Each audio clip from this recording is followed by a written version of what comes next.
What is up, YouTube fam? I know it's been a minute since I've had a video. I can't find my tripod, so I'm ordering another one. I've got some stuff coming that's gonna make it a little bit easier on me to film more consistently. But anyhow, we're out here doing a gas station. A lot of y'all might not know this now, but I no longer do residential services at all. I completely shut that down, and I do nothing but large gas station accounts, parking deck accounts, mainly parking garages and gas stations. That's what I do. I have enough work to keep me busy every single night, 7 days a week, 365 a year, but I only work 5 nights a week for the most part. Now, I do work Saturday and Sunday, probably averaging once a month, but beyond that, I try to keep it just Monday through Friday.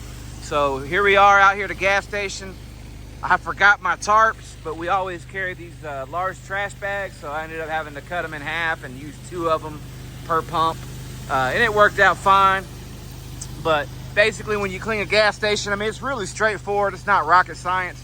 You got to cover up the pumps, right? And then you're going to put degreaser down. We put degreaser down first. We've already done that. I didn't do the walk around before, but the concrete was significantly worse than even what it is now. That degreaser is no joke. It just melts that stuff away. Once we put the degreaser down, then I switch to, by the way, I'm down a machine right now. So we're running one machine. That's why I'm filming. Usually we're running both machines and we'd already be done by now. But nevertheless, you put the degreaser down, like I said, then we switch to bleach and we do the canopy, the outer edge, the underneath the canopy, all the poles, all the signs, the top of the pumps, the bottom of the pumps, the little poles there, pretty much everywhere on the pump except for the electronics. Paying special emphasis around the edges here, right there, all along the edge right there.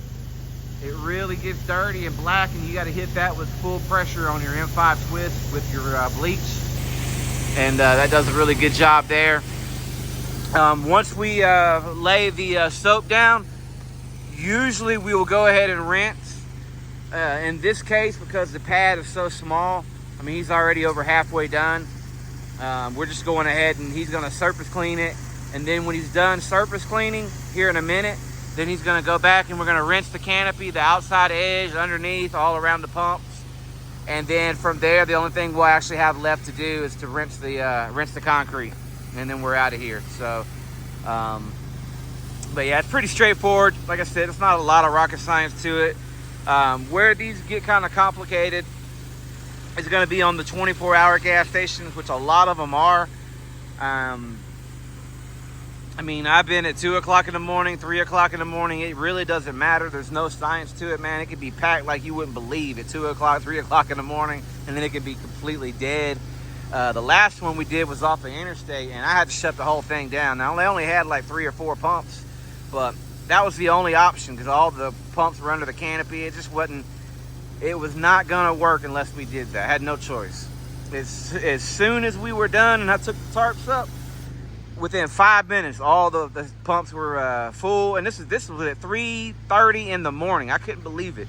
As soon as we took the tarps off, all the cars started rolling in, and it was like it was in the middle of the day. So you got to shut everything down when it's like that because there are going to be so many cars coming, running over your hoses, stopping up the water from flowing. It just gets to become a nightmare. So that's how I do the 24-hour stations. If they're 6 pumps or 8 pumps, depending on how big the canopy is, then we'll cut them down the middle. But like if it's a 4-pumper and a smaller canopy, 2-pumper, you have to shut the whole thing down because the overspray is going to go all over at the pumps that you left open, and that's not going to be good experience for the customer. Also, we are going to most likely clean the store. I know we're going to clean the front of the store. I'm going to go look at it here in a minute and see if the sides need it. But we either do front only, front and the sides, or we do all the way around. Now, if they have a back of the building to a field, or you can't drive all the way around it, then they don't ever get that part clean, basically. But if you can drive all the way around the building, then we do all 4 sides. It's at my discretion. They ask that I look at the building, and if it needs it cleaning, and if it don't, then don't. So, and that's what we do. I don't really think I'm missing a whole lot. I always have cones. We're going to be getting some more cones. So typically we would actually put cones going down like that. And the reason you do that is because the tarps alone won't deter people from rolling in. We've already had 2 people try to roll in here already. And, you know, I basically kind of wave my hand across my neck, just kind of that universal symbol. It's no good, you know, shut down, whatever you want to call it. And that does the trick. But yeah, freaking my pump went out on my 5.5. I say it went out, the packing, they call it heat packing. I don't know the exact term. But anyway, so it's pulsating. We replaced all the check valves, the unloader's good. So that's the only thing left. They didn't have that in stock. He's gonna go look at their other location tomorrow on his way into work.